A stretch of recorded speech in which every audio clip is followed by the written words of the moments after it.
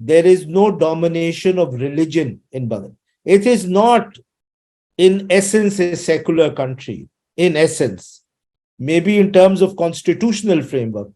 Lekin it's not a question of religion being part of the constitution. Malaysia is an Islamic country. It is constitutionally an Islamic country. There are Shariat courts in in Malaysia.